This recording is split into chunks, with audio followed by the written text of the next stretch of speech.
Polres Badung menangkap dua warga negara asing bernama Beau Jackson Bargender, 38 tahun, asal Amerika Serikat, dan Jean Faverot alias John, 37 tahun, asal Prancis.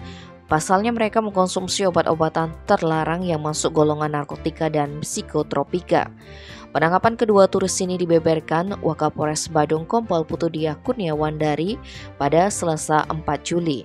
Kasus kedua bule ini berbeda, bukan satu jaringan, hanya sama-sama memakai obat terlarang. Jen lebih dulu diamankan pada Rabu 14 Juni sekira pukul 13.10.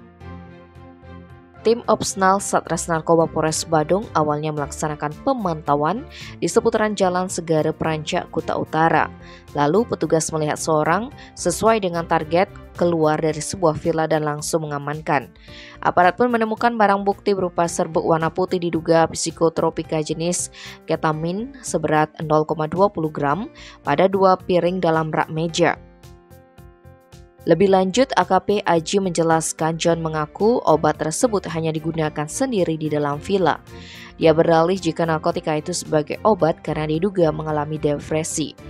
Setelah John, Satres Narkoba juga menyelidiki kasus lainnya hingga dapat mengamankan Beau Jackson pada Rabu 21 Juni sekitar pukul 15. Awalnya petugas melaksanakan penyelidikan di daerah Jalan Temu Dewi 1 Pecatu, Kuta Selatan.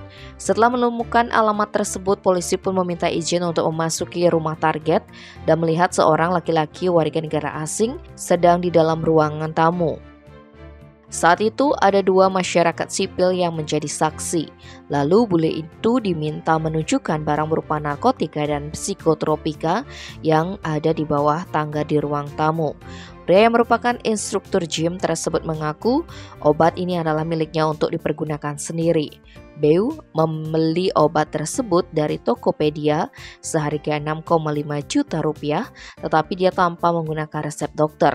Kepolisian sudah menyelidiki dugaan dia mengedarkan barang ini, namun hasilnya memang pelaku membeli banyak untuk stok dan mengkonsumsinya sendiri. Tim Bali Express melaporkan.